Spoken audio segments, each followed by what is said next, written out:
This new year is also kicking off with some major breakthroughs around the nation that you may not hear much about in Washington. Many newly passed reforms to criminal justice that are written under law to take effect in this new year. Efforts to curb police use of deadly force in California, eliminating cash bail requirements for nonviolent indictments in New York.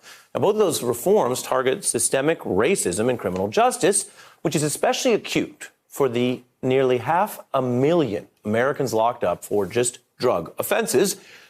African Americans are nearly 6 times more likely to be incarcerated. Hispanics 3 times more likely to be incarcerated than whites, despite similar drug use rates. Now, the Democratic governor in Illinois trying to fix that with new laws that not only legalize marijuana, but set out to, as he puts it, right past wrongs in America's war on drugs.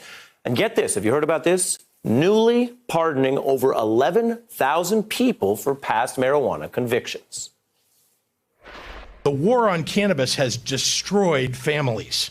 It has filled jails. We're addressing the past harms of discriminatory prosecution of drug laws. We're clearing 11,017 convictions for Illinoisans across 92 counties.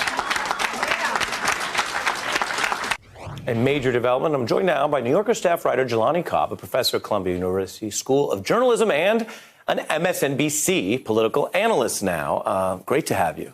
Good, thank you. What is happening here in a story that is many years in the making, the unwinding of a decades-long war on drugs? I mean, there are a lot of reasons why this is significant. One is just the number. You hear pardons for 11,000 people. That's not something that happens every day for any reason. And so there's that part of it that's attention grabbing. But the other part of it is that we've had this conversation about the war on drugs, and we've used that term so frequently that I don't think that we actually have a clear gauge on what exactly it is. And the war on drugs was never one thing.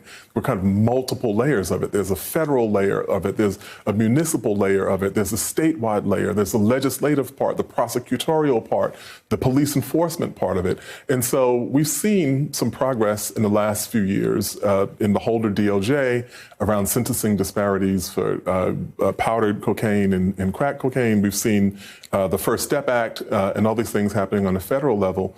But it's really important to see what happens on the state level, which is where much of the war on drugs has been executed. And so that's significant. And the other part of it is that he signed this just before there's a decriminalization, legalization of marijuana that's set to happen in his state. And that's important because, for one, as we've seen a kind of burgeoning industry in cannabis, one of the things that's happened is that people who had prior convictions have been excluded from participating or benefiting financially from that industry. And so that's been one of the major concerns for advocates and activists who've been saying, look, there are people who should not have been in prison, people who should not have been penalized in these ways, and now they actually need to have some kind of way back into legal employment, so this shouldn't happen. So I think on all of those layers, what happened is really significant.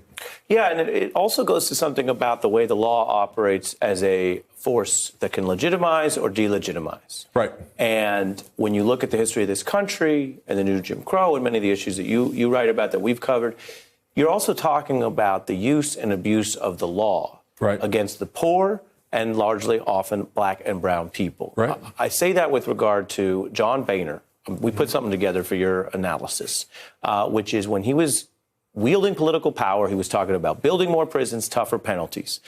From the power he built, he comes out and catches a lobbying job and other business opportunities, now selling the very drugs that he worked to imprison other people for. Right. Take a look. We have a real crime bill here in the House, one that would put more cops on the streets, one that would build more prisons, ones that would add tougher penalties. So I started doing all this research. I think I'm going to lend my voice to this debate. Marijuana has unleashed a green gold rush across our nation. It's transforming more and more Americans into millionaires. John Boehner reveals how you could become one of them. That's breathtaking. And in another sense, that was really utterly predictable. I mean, it's the kind of American way, because what you've actually done is cleared the field of competition. You have generations of people who have been incarcerated for these very things. The entire, I know, you talk a good deal about hip hop, on the show, but the entire genre of hip hop is very much a chronicle of what has happened in the war on drugs in communities of color. And now, all of a sudden, it's fine. We can get rich off of this. I mean, it's the same thing for people who are a little bit older who remember the numbers rackets, which people were arrested for, and the same sort of crackdowns that happened. And then all of a sudden, states began having their own lotteries. Yeah. And so it's not an uncommon thing, but it's still something that's shocking every time you see it happen. Yeah. And that's why we wanted to get your voice on this. I'm so glad you're an analyst for us because we're coming back to you. Appreciate it. I would be remiss if I didn't note that you referred to that as a hip hop chronicle, which of course makes me think of Dr. Dre's The Chronic. Are we just going to do like word association here? It's gotten me this far. It's what I do, but sometimes it works and sometimes it doesn't. But you've raised both, not only to make light of it, some serious points here for us to think about. So, Jelani, thank you very much. Thank you. Hey, I'm Ari Melber from MSNBC. You can see more of our videos right here, or better yet, subscribe to our YouTube channel below. You could have been anywhere in the world, but you're here with us, and we appreciate that.